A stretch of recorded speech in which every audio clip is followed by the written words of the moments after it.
চলতি সপ্তাহেই ডাকসু নির্বাচনের তফসিল ঘোষণা করা হবে বলে জানিয়েছেন ঢাকা বিশ্ববিদ্যালয়ের উপাচার্য ডক্টর মোহাম্মদ সামাদ।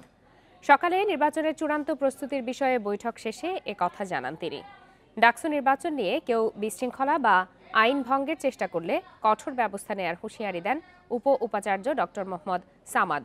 এর আগে বেলা 11টার দিকে ঢাকা বিশ্ববিদ্যালয়ে কেন্দ্রীয় ছাত্র সংসদ নির্বাচনের চূড়ান্ত প্রস্তুতির বিষয়ে হলের প্রাধ্যক্ষ ও ডাকসু সম্পর্কিত কমিটির সঙ্গে বৈঠকে বসেন ঢাকা বিশ্ববিদ্যালয়ের উপাচার্য অধ্যাপক আখতারুজ্জামান।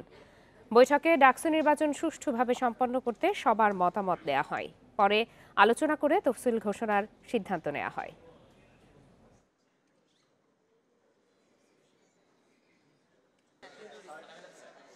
আমরা এই সভায় আলোচনা করে যে অবস্থায় আসলাম তাতে এটা বোঝা যাচ্ছে যে এই সপ্তাহের মধ্যেই এই ডাকসু নির্বাচনের তফসিল ঘোষিত হবে।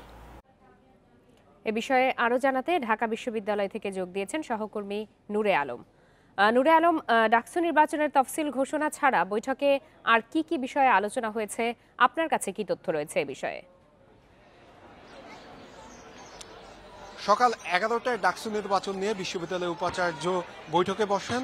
বিশ্ববিদ্যালয়ের হলগুলোর প্রাধ্যক্ষ এবং ডাকসু নির্বাচনের জন্য যে গঠিত কমিটি রয়েছে সেই কমিটির সদস্যদের সাথে এই বৈঠকে মূলত আলোচনা হয় ডাকসু নির্বাচন কিভাবে সুষ্ঠুভাবে অনুষ্ঠিত করা যায় এবং ক্যাম্পাসের পরিবেশ কিভাবে স্বাভাবিক রাখা যায় সে বিষয়ে এই বৈঠকে যারা অংশ নিয়েছিলেন তাদের সবার মতামত শুনেন এই কমিটি এবং কমিটির সদস্যরা তা নোট করে রাখেন। পরবর্তীতে এই মতামত অনুযায়ী তারা এরকমটি আমাদেরকে নিশ্চিত করেছেন আগামীকাল বিকেল নাগাদ ডাকসু নির্বাচনের তফসিল হতে পারে। এ বিষয়টি নিয়ে আমরা কথা বলেছিলাম ডাকসু নির্বাচন যারা অংশ নেবে সেই ছাত্র সংগঠনগুলোর নেতাদের সাথে। এরই মাঝে আমরা ছাত্রলীগের ঢাকা বিশ্ববিদ্যালয় শাখার সভাপতির সাথে কথা বলেছি। তারা বলেছে যে এই তফসিলকে তারা সাধুবাদ জানাচ্ছে এবং বলছে যে ডাকসু নির্বাচনে অংশ নেওয়ার জন্য তাদের সব ধরনের প্রস্তুতি নেওয়া হয়ে গিয়েছে। আওয়ামী লীগের উচ্চ পর্যায়ের একটি কমিটি করে দেওয়া হয়েছে, সেই কমিটি থেকে ঠিক করা হবে ডাকসু নির্বাচনে কারা প্রার্থী হতে যাচ্ছে এবং ডাকসু নির্বাচনে ছাত্রলীগের পক্ষ থেকে কারা কারা ডাকসু নির্বাচনে ছাত্রলীগের প্যানেলে কারা আসতে যাচ্ছে সেটিও নির্ধারিত হবে এবং সেটি খুব দ্রুতই নির্ধারিত হবে বলে ছাত্রলীগের ঢাকা বিশ্ববিদ্যালয় শাখার সভাপতি আমাদেরকে জানিয়েছেন। এছাড়া আমরা কথা বলেছিলাম ছাত্রলীগ ছাড়া অন্য ছাত্র সংগঠনগুলোর প্রস্তুতি কেমন, তারা কি বলছে এ বিষয়ে?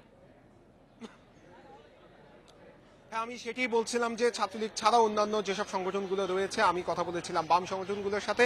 বাম সংগঠনগুলো বলছে যে ডাকসু নির্বাচন নিয়ে তাদের যেসব দাবি রয়েছিল সে দাবিগুলো বিশ্ববিদ্যালয় প্রশাসন আমলে নেয়নি, তাই তারা এই তফসিল মানে না এবং তারা বলছে যে ডাকসু নির্বাচনের জন্য ক্যাম্পাসের পরিবেশ ঠিক করে তারপরে নির্বাচনের তফসিল দেওয়ার জন্য বলে বাম সংগঠনগুলো দাবি করছে এবং তারা বলছে যে বিশ্ববিদ্যালয় প্রশাসন যে সিদ্ধান্ত নিয়েছে এবং ডাকসুর গঠনতন্ত্রে যেটি রয়েছে বিশ্ববিদ্যালয়ের হলগুলোতে ভোট কেন্দ্র হবে সেটি তারা মানছে না এবং তারা বলছে যে ভোট কেন্দ্রগুলো বিশ্ববিদ্যালয়ের একাডেমিক ভবনে দিতে হবে এবং এই দাবি পূরণ করা না হলে তারা নির্বাচনে অংশ নেবে কিনা সেটি নিয়েও তারা ভাববে।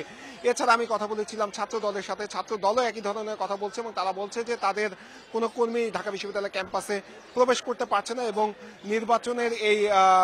নির্বাচনের এই ঢামাঢোল চলার সময়ও তাদের কয়েকজন কর্মীকে আহত করা হয়েছে বলেও তারা অভিযোগ করছে এবং এই অবস্থায় ডাকসু নির্বাচনের কোনো প্রকার পরিবেশ নেই বলেও তারা দাবি করছে।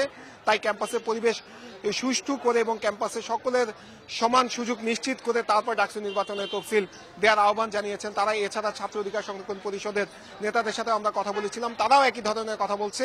মোটা দাগে এই তফসিলকে ছাত্রলীগ ছাড়া অন্য কোনো সংগঠনগুলো আসলে তেমনভাবে সমর্থন করছে না। এই ছিল আমার কাছে সবশেষ তথ্য। ডাকসু নির্বাচন নিয়ে ঢাকা বিশ্ববিদ্যালয় এলাকা থেকে যারা ছিলেন আমাদের সহ